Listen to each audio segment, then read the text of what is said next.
नमस्कार, बहुत स्वागत है आपका मुद्दा में। मैं हूं आपके साथ नेहा दुबे। चुनाव के बाद अब सियासी मंथन की बारी है, जहां बीजेपी विधानसभा चुनाव और उपचुनाव में अपने प्रदर्शन को आंकने में लगी हुई है, तो वहीं कांग्रेस संगठन में बदलाव और जीर्णोद्धार के लिए पहल कर रही है। चुनावी रणनीतिकार प्रशांत किशोर को कांग्रेस में शामिल किए जाने की दिशा में एक और बड़ा कदम आज बढ़ने वाला है।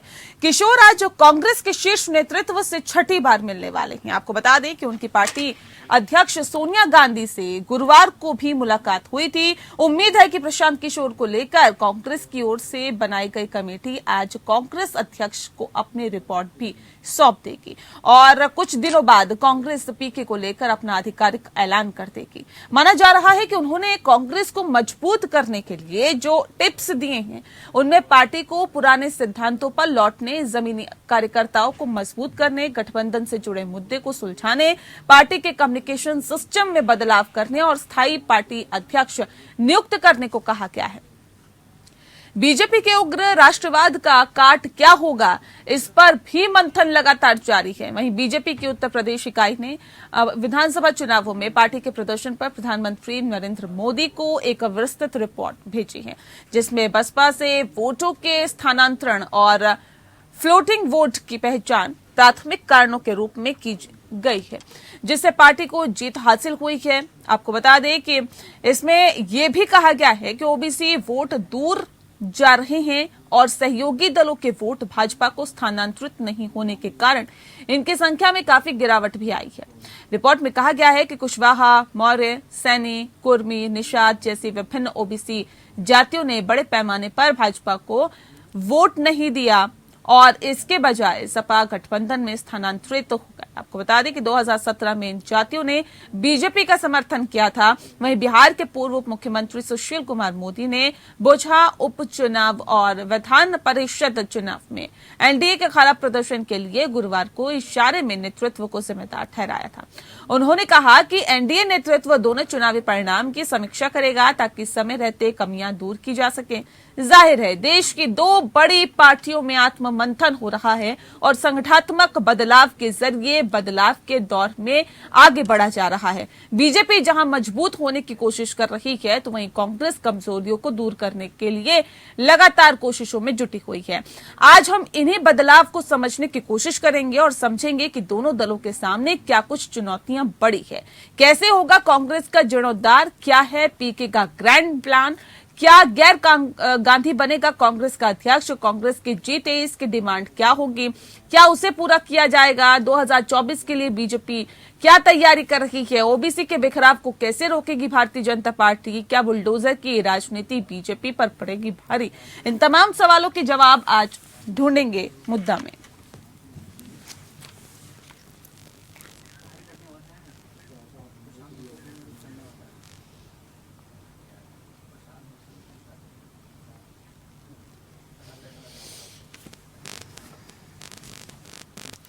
और चलिए इस विषय पे आज हम तफसील से चर्चा करेंगे। खास मेहमान हमारे साथ मौजूद हैं, उनसे आपका परिचय करा देते हैं। इस वक्त हमारे साथ आलोक वत्स जी हैं, बीजेपी के लीडर हैं। बहुत स्वागत है आलोक जी आपका।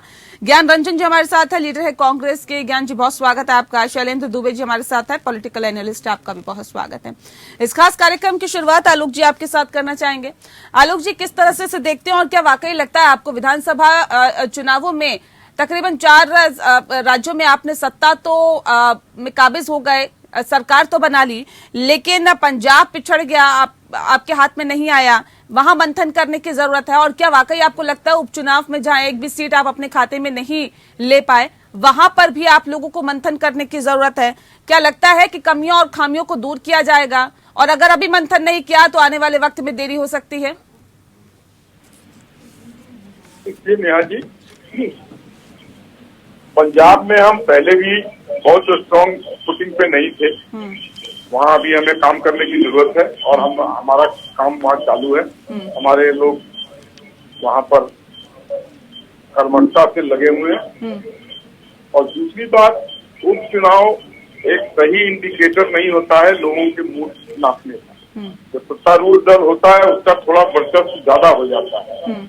तो इसलिए इससे कोई घबराने और डरने की जरूरत नहीं है हमें। नहीं सर, जो जहाँ आने पे तो वाले आपकी सत्ता चुनाव थी वहां पर आसन्न भी उपचुनाव में आप नहीं जीत पाए। बिहार में आपकी सत्ता थी, बिहार में भी आप जो सीट पे चुनाव हुए आप उसमें भी जीत हासिल नहीं कर पाए। चलिए ठीक है, जहाँ चुनाव आपकी सरकार नहीं थी वहां पर आप चुनाव में हार गए, उपचुनाव में, तो ये कहा जाता है कि जिसकी सत्ता है जी उसी के खाते में कहीं ना कहीं वो सीट जाती है जहाँ पे उपचुनाव होता है। लेकिन जहाँ पर आपकी सरकार थी वो भी आपके हाथ से निकल गया। हाँ, वहाँ पर कुछ जातिगत इक्वेशन गड़बड़ हुआ है, हाँ। उसको हम दुरुस्त करने में लगे हुए हैं। और यकीन मानिए कि आने वाले अगर वहाँ चुनाव होंगे, अभी तो दूर है वहाँ चुनाव, तो हम समथिंग मेजोरिटी से वापस करेंगे, क्योंकि हमारे कार्यों की इतनी लंबी फेहरिस्त है जिससे जनता को डायरेक्ट फायदा हो रहा है, उसको वो अभी नकारेंगे नहीं और हमें सत्ता में बने रहेंगे। ठीक है ज्ञान रंजन जी, क्या वाकई लगता है कांग्रेस को भी आत्ममंथन करने की जरूरत है? और जिस तरह से चुनावों में हार का सामना कांग्रेस को करना पड़ा, ये बहुत ज्यादा गंभीर विषय बनता जा रहा है। और क्या वाकई आपको लगता है पीके के आने से कांग्रेस में संजीवनी बूटी मिलेगी क्या? नेहा जी, चुनाव में हार जीत होते रहती है, लेकिन अगर पिछले 5 जगह स्टेट में जो इलेक्शन हुए वहाँ पे हम पंजाब में और उत्तराखंड में बहुत मजबूत स्थिति में थे, बट ऐसी क्या परिस्थिति और विषम परिस्थिति आई कि हम वहाँ भी नहीं जीत पाए। खैर, इससे हमें ये चीज जरूर महसूस हुई कि हमारे संगठन में और संगठनात्मक मजबूती लाने के लिए हमें बहुत कुछ करना होगा। लेकिन आप ये देखोगे कि बिहार के परिप्रेक्ष्य में अगर बात करते हो तो अभी फिलहाल में ही यहाँ पे बाइनोमियल इलेक्शन, जो निकाय के इलेक्शन हुए 24 सीट में से एनडीए उसमें से सिर्फ और सिर्फ 14 सीटें ही मिल के लेके आई, जिनकी 10 सीटों की लॉस हुई, जिसकी चर्चा सुशील मोदी जी ने भी किया है। और बोचा एक उपचुनाव हुआ जहाँ पे उन्होंने 36,000 के अंतर से, भारी मतों से एनडीए की गठबंधन की जो प्रत्याशी थी बेबी कुमारी, वो हारी है। तो आपको ये देखना होगा कि अभी अभी मैं सुन रहा था वो कहते हैं कि भाई इलेक्शन में जहाँ की सरकार होती है वहाँ के लोग जीतते हैं, तो बिहार में तो ऐसा नहीं हुआ। बिहार में तो सरकार एनडीए की है और एनडीए के कैंडिडेट बहुत भारी मार्जिन से आ रहे हैं। और यही कारण है कि सुशील मोदी जी ने ट्वीट किया कि हम इससे मंथन करेंगे और 10 सीटें क्यों हारे। तो ये परिस्थिति कैसे उभर के आती है आपको समझना होगा। जब आप देखोगे बिहार की कांग्रेस के बारे में बात करें ना सर, कांग्रेस का क्या जीर्णोद्धार होगा पीके के आने से? क्योंकि जो वो प्लान सौंप रहे हैं, क्या उससे ये एक उम्मीद जगती है कि कांग्रेस वापस कम बैक करेगी? नेहा जी, आपने 2 सवाल पूछे ना, एक सवाल का जवाब देने दीजिए फिर पीके पे आता हूँ। एक को तो कंप्लीट करने दीजिए। आपने अपने सवालों में 2 सवाल एक साथ। ठीक है, जल्दी से बात करिए। हाँ, तो मैं ये बताना चाह रहा था कि कांग्रेस का जो परिप्रेक्ष्य है उसमें तो हम काम कर ही रहे हैं। अब आते हैं प्रशांत किशोर के रोल से। ये नई बात नहीं है, प्रशांत किशोर भी काफी दिनों से और हमारे शीर्ष नेतृत्व से उनका डिस्कशन चल रहा है और उन्होंने इस तरह का क्या प्रेजेंटेशन दिया है, जो मीडिया के हवाले से खबर आ रही है वही खबर मुझे भी है। तो मैं इस पे बहुत सक्षम नहीं हूँ कि उन्होंने किस तरह का प्रेजेंटेशन दिया, लेकिन हाँ एक बात तो बहुत जरूर है कि कहीं ना कहीं चाहे प्रशांत किशोर जी हो, चाहे ज्ञान रंजन हो, चाहे नेहा दुबे हो, चाहे राजनीतिक विश्लेषक हो या कोई भी बीजेपी का भी कार्यकर्ता हो, ये जरूर मानता है कि हमें अपने संगठन को मजबूत करने की सख्त जरूरत है। उससे हम कार्रवाई शुरू से करते आ रहे हैं और सबसे पहला जो इसका आपका मार्गदर्शन और सबसे बड़ा स्टेप है, हमने पूरे भारत में जो मेंबरशिप ड्राइव किया है, मेंबरशिप ड्राइव के तहत इसकी शुरुआत की है। आपको मैं बहुत संगठन को मजबूत कैसे किया जाएगा? जी23 के नेता कहते हैं कि नेतृत्व में बदलाव होना चाहिए, लेकिन कोई गैर कांग्रेसी क्या अब कांग्रेस का अध्यक्ष नहीं बन सकता है? क्यों कोई गैर कांग्रेसी आपको अध्यक्ष पद के लिए काबिल नहीं दिखता है? क्यों किसी पर भरोसा नहीं जताया जाता है? ज्ञान जी, नेहा जी सिर्फ यही एक पैरामीटर नहीं होता है। जब कहीं भी किसी पार्टी में प्रेसिडेंट अध्यक्ष की बात होती तो एक पैरामीटर, हमारी पार्टी 100 साल पुरानी पार्टी है, उसमें तो 6 बारी तो गांधी परिवार से बने हैं, बाकी जो 80 टाइम के लोग हैं वो तो बाहर के लोग बने। ये सिर्फ एक प्रोपेगेंडा के तहत थोपा जाता है। मैं आपको बता रहा हूँ, इसी रणनीति पे हम काम कर रहे हैं। और आपने देखा हो कि 2019 की जो लोकसभा इलेक्शन था, हार होने के बाद राहुल गांधी जी ने जेंटली बहुत अपने ऊपर जिम्मा लेते हुए उन्होंने इस्तीफा दे दिया और उन्होंने पार्टी को बोला। पहले सोनिया गांधी ने राहुल गांधी को जिम्मेदारी दी, राहुल गांधी ने चुनाव लड़वाया, इस्तीफा दे दिया, उसके बाद फिर अंतरिम अध्यक्ष सोनिया गांधी को चुन लिया गया। लेकिन नहीं, सवाल मेरा ये ऐसा अभी तक नहीं हुआ कि कोई कांग्रेस का गैर गांधी अध्यक्ष ना बनाओ, कई बार बने हैं। लेकिन कैसी बात कर रहे हैं? 100 साल 80 से 85 लोग गैर कांग्रेसी जो गांधी परिवार से मैंने क्या बोला आपको? मैंने क्या बोला? ज्ञान जी एक सेकंड रुकिए, क्या बात कर रहे हैं? मैंने क्या बोला आपको? मैंने क्या बोला है आपको? मैंने कहा है कि ऐसा नहीं है कि गैर कांग्रेसी अध्यक्ष ना बनाओ, बने हैं गैर कांग्रेसी अध्यक्ष। सुना आपने मैंने क्या बोला? सुन लीजिए पहले, सुन लीजिए। गांधी परिवार की बात। हाँ हाँ, गैर गांधी बोला मैंने, ठीक। सुन लीजिए ज्ञान जी, ज्ञान जी सुन लीजिए। नहीं, लेकिन अब क्यों नहीं कांग्रेस में कोई गैर गांधी अध्यक्ष के लिए आपको काबिल लगता? प्रॉब्लम यही तो है नेहा जी, आप मुझे बात कंप्लीट करने ही नहीं दे रहे हैं। अगर राहुल गांधी जी ने रेजिग्नेशन दिया तो उसके बाद ये हुआ कि कोई भी जो किसी का भी किसी भी अध्यक्ष का चुनाव आएगा, वो चुनाव के बेसिस पे आएगा और चुनाव करने की एक प्रक्रिया होती है। वो हमारे पूरे देश में डेमोक्रेसी सिस्टम कॉन्स्टिट्यूशन उसी के कल पे चल चुके हैं। आप जुलाई तक आपको नया अध्यक्ष मिल जाएगा। अभी अध्यक्ष कौन बनेगा मैं तो थोड़ी सपना देखता हूँ, अभी थोड़ी सपना देखते, जो खड़ा होगा जितनी वोट मिलेगी उसको बन जाएंगे। और तब तक एक पार्टी को चलाने के लिए इंतरिम कोई होना चाहिए ना, कार्यकारी अध्यक्ष। ठीक है शैलेंद्र जी, क्या वाकई लगता है कि अब दोनों ही पार्टियों को मंथन करने की जरूरत है? जो विधानसभा और विधानसभा उपचुनाव या फिर जो उपचुनाव में नतीजे निकल के सामने आए, एक तरफ भारतीय जनता पार्टी ने विधानसभा चुनावों में 4 राज्यों में सरकार बना ली, तो वहीं उपचुनावों में कहीं ना कहीं जो सुपड़ा साफ होता हुआ दिखाई दिया, वो भी कहीं ना कहीं चिंता का विषय है क्या भारतीय जनता पार्टी के लिए? और कांग्रेस जो नेतृत्व कहीं ना कहीं संकट से जूझ रही है, G23 के नेताओं ने भी कई बार सवाल खड़े कर दिए, सोनिया गांधी को चिट्ठी तक लिख दी। और ऐसे में अगर हम देखें गुजरात में भी जो विधानसभा चुनाव होने वाले, वहां पर भी कलह निकल के सामने आ रही है। ये कहीं ना कहीं कांग्रेस के लिए घातक साबित हो सकती है। और पीके कितनी ज्यादा उम्मीदें ला सकते हैं कांग्रेस के लिए? जी नेहा जी, सबसे पहले मैं क्रमबद्ध तरीके से जवाब दे दूं। आपने प्रश्न किया बीजेपी का, तो सबसे पहले मैं उस पर बात करता हूं।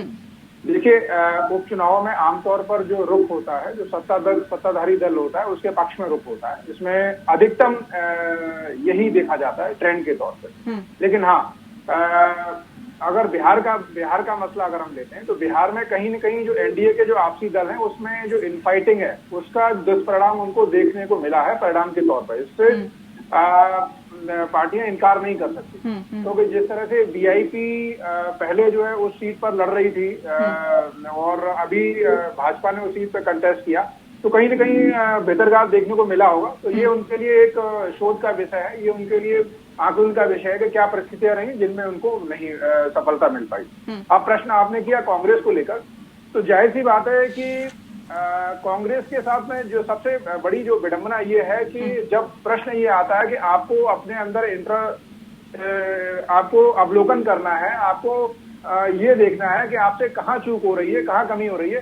सिंस 1999 से उसमें अगर 1 वर्ष का कार्यकाल आप छोड़ दीजिए राहुल गांधी जी का, तो लगातार सोनिया गांधी जी अध्यक्ष हैं। देखिए, अध्यक्ष किसी का होना न होना उससे किसी को आपत्ति नहीं है, लेकिन प्रश्न कब खड़ा होता है जब परफॉर्मेंस आप डिलीवर नहीं करते, जी, वो चाहे कोई भी हो।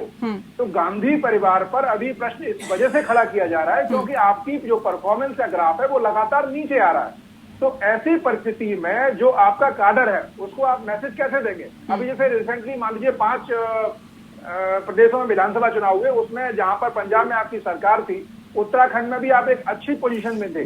तो यदि अगर आपने इन दोनों प्रदेशों में चुनाव को ठीक से लिया होता तो हो सकता है कि वहां पर पंजाब में आप सरकार रिटेन करते, उत्तराखंड में आप सरकार बीजेपी को सत्ता से बाहर करके पुनरावृत्ति करते, लेकिन वो नहीं दिखाई दिया। अब आने वाले गुजरात का चुनाव है जहां पर जो आपका संगठन ऑलरेडी पहले से बिखरा हुआ है, तो वहां पर आप क्या चीज ऐसे ओवर द नाइट, ऐसा तो है नहीं कि भाजपा ने कोई बहुत बड़ा ब्लंडर कर दिया है या भाजपा के खिलाफ बहुत बड़ी कोई वो कहते हैं ना कि सत्ता विरोधी कोई लहर चल रही है जिसकी वजह से कोई आपको लाभ मिल जाएगा, ऐसा तो कोई माहौल अभी दिख नहीं रहा। तो कहीं न कहीं आपको सकारात्मकता के साथ में अपना जो इंट्रोस्पेक्शन है वो करना पड़ेगा कि आपसे चूक कहाँ हो रही है। और काडर को चलिए चूक कहाँ पर हो रही है, जाहिर तौर पर इस पर मंथन करने की जरूरत है। और साथ ही साथ 2024 के लिए किस तरह की रणनीति है दोनों ही पार्टियों की, ये भी जानने की कोशिश करेंगे। आलोक जी, क्योंकि 2024 के लिए तैयारियों में आप लोग लगे हुए हैं, क्योंकि इससे पहले गुजरात में भी चुनाव है, हिमाचल में भी चुनाव है, जिसकी तैयारियों में प्रधानमंत्री नरेंद्र मोदी से लेकर तमाम जो मुख्यमंत्री हैं और बीजेपी का पूरा जो कार्यकर्ताओं की जो टीम है या फिर पूरा जो कैडर है, सभी तैयारियों में लगे हुए हैं। लेकिन अब सवाल इस बात को लेकर भी है कि क्या 2024 की तैयारियों को वो बेहतर रूप दिया जाएगा? क्योंकि गुजरात की अगर हम बात करें तो गुजरात में प्रधानमंत्री नरेंद्र मोदी जब से वो प्रधानमंत्री बने हैं तो मुख्यमंत्री के तौर पर क्या वो क्षतिपूर्ति हो पाई है, या फिर लोगों की जो उम्मीदें हैं क्या उन पे वो मुख्यमंत्री खरे उतर पाए हैं?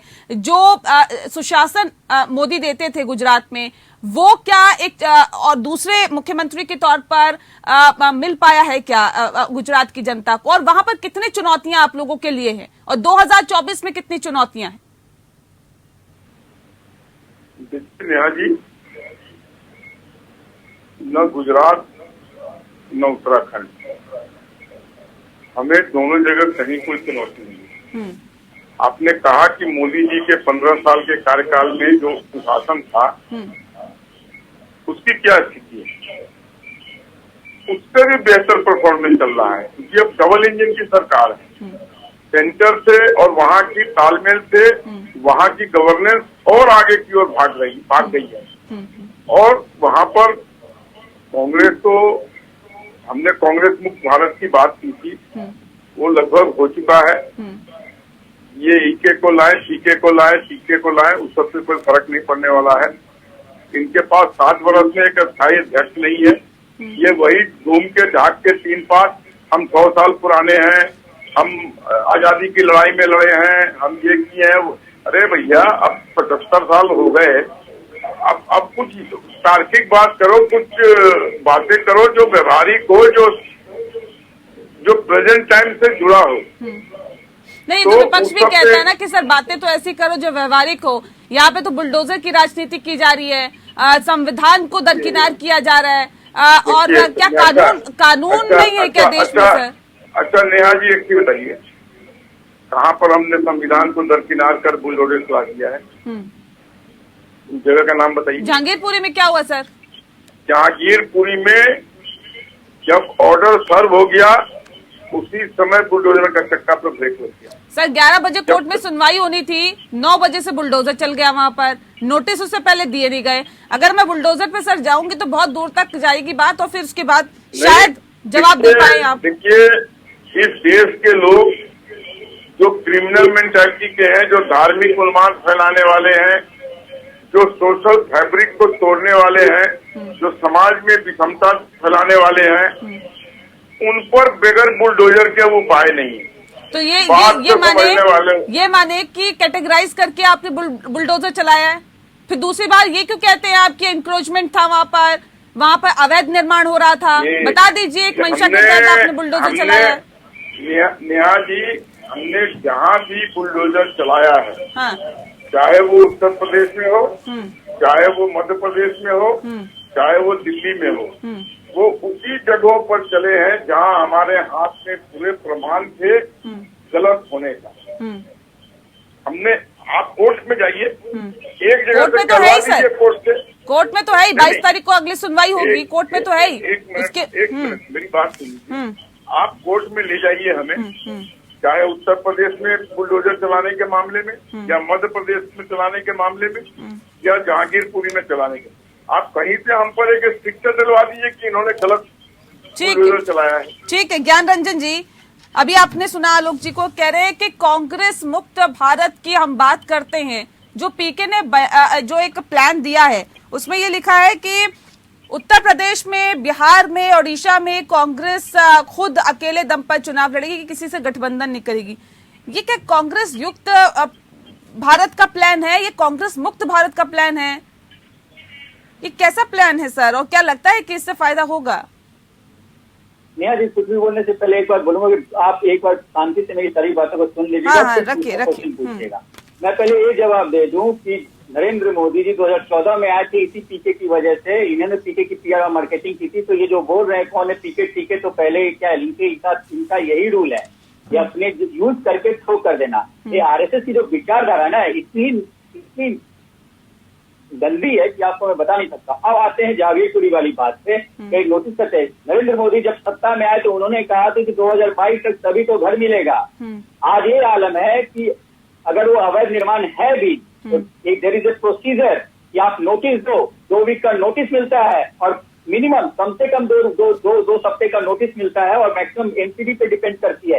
बिना नोटिस दिए हुए उन लोगों ने वहां तोड़ दिया। मैं मानता हूं कि अवैध निर्माण थी, वो गलत था, वहां तोड़ा जा सकता, बट नियम पर प्लान पे आइए सर, पीके के प्लान पे आइए। अब नरेंद्र मोदी जी को इतना ही फिक्र था तो 2022 तक उन्होंने बोला था कि सभी को आवाज देंगे, और कहाँ गया? हर इनके वादे जुमले हैं, इनकी बड़ी बड़ी बातें करा लो, लेकिन कुछ नहीं किया इन्होंने। और वही बात गुजरात की ये कर रहे हैं। अभी जॉरिस जॉनसन लंदन के प्राइम मिनिस्टर आए थे तो गरीबी और अपनी चीजों को वाइब्रेंट गुजरात को छुपाने के लिए चारों तरफ पर्दा लगा दिया गया। ये तो है पूरे सर, बात हम करें कांग्रेस में एक सर मंथन की जरूरत है, मंथन होगा कहाँ पर होगा, पीके के जो प्लान है उससे कितना फर्क पड़ेगा, तो उस पर बात ही नहीं कर रहे सर आप। कम समय में इतनी सवाल करेंगे तो बता नहीं। आप बताइए ना, मुझे बताइए ना। मैं आ रहा हूँ सवाल, किस मंथन की बात कर रहे हैं? मंथन चल रहा है। मैंने आपको स्टार्टिंग में ही बोला डिबेट में कि हम संगठनात्मक प्रक्रिया में शुरू कर चुके हैं। 2021 साल के अगस्त सितंबर तक हमारी सारी प्रक्रिया संगठन का पूरा हो जाएगा। जिस संगठन बिहार की बात करूं, बिहार में 32 साल से सत्ता में नहीं है और जिस तरह से हम फिर भी यहाँ पे लड़ रहे हैं, जूझ रहे हैं, वो हमारी क्या बोले, फिर भी हम संगठन में एग्जिस्ट करते हैं। दूसरी सबसे इम्पोर्टेंट बात, देखिए कोई भी चुनाव आज इस देश में कोई भी सरकार बना रही है, चाहे एनडीए की हो, कोई अकेले दम पे कोई नहीं बना पा रही है। सभी को गठबंधन करने की जरूरत पड़ रही है। अब कौन किससे गठबंधन करता है ये डिपेंड करता है नेचर और आइडियोलॉजी पे। ये आइडियोलॉजी हम डिफाइन कर रहे हैं। बिहार में क्या चाहिए नहीं चाहिए तो बातें हो रही ना, यदि हुआ नहीं है कि क्या होने वाला है, ये अटकलें लगाई जा रही है। लेकिन उस ड्राइंग रूम पे क्या हो रहा है आप ना जानते हैं, हम नहीं जानते, तो मीडिया का हवाला। ठीक है शैलेंद्र जी, ठीक है ज्ञान जी, ठीक है शैलेंद्र जी, क्योंकि ओबीसी के वोट की अगर हम बात करें तो भारतीय जनता पार्टी को पिछले चुनावों में ओबीसी का वोट कम मिला था, लेकिन इस बिखराव को रोकने की कोशिश क्या भारतीय जनता पार्टी की तरफ से की जानी चाहिए अगर 2024 के लिए प्लान तैयार करना है, और ये कितना जरूरी है? देखिए बिल्कुल, भाजपा एक ऐसी पार्टी है जो पॉलिसी और तमाम जो कार्यक्रम है उनको ध्यान में रखकर लगातार जहाँ पर इम्प्रूवमेंट की जरूरत होती है तो वो लोग इंट्रोस्पेक्शन करते हैं और उसी दिशा में आपको जो है वो चीजें उनके जो रिजल्ट है उसमें दिखाई देती है। तो ये एक प्रक्रिया का हिस्सा है और वो उसका पालन करते हुए दिखाई दे रहे हैं। अब वो ओबीसी का जहाँ तक जो प्रश्न है, होता क्या है कि जब आप लगातार सत्ता में होते हैं तो कास्ट फैक्टर के साथ साथ जो डिलीवरी फैक्टर्स है और वो भी एक फैक्टर इम्पोर्टेंट हो जाता है। तो उसको ध्यान में रखकर जो है वो जाहिर सी बात है ये लोग रणनीति पे काम कर ही रहे होंगे और वो उनका इंटरनल पॉलिसी वाला मामला है कि वो उसको किस तरह से टैकल करते हैं। तो ओबीसी बोर्ड का चूंकि विधानसभा की जो परिस्थितियां होती हैं वो थोड़ा अलग होती हैं, वहां पर क्या है कि क्षेत्रीय मुद्दे ज्यादा प्रभावी होते हैं तुलनात्मक राष्ट्रीय मुद्दों के। तो आज का जो देश का जो परिदृश्य है उसमें आज राष्ट्रीय परिप्रेक्ष्य में मुझे नहीं लगता कि भाजपा के सामने कोई भी पार्टी जो है चुनौती के तौर पर खड़ी दिखाई दे रही है, एटलीस्ट आज के लिए। अच्छा होता अगर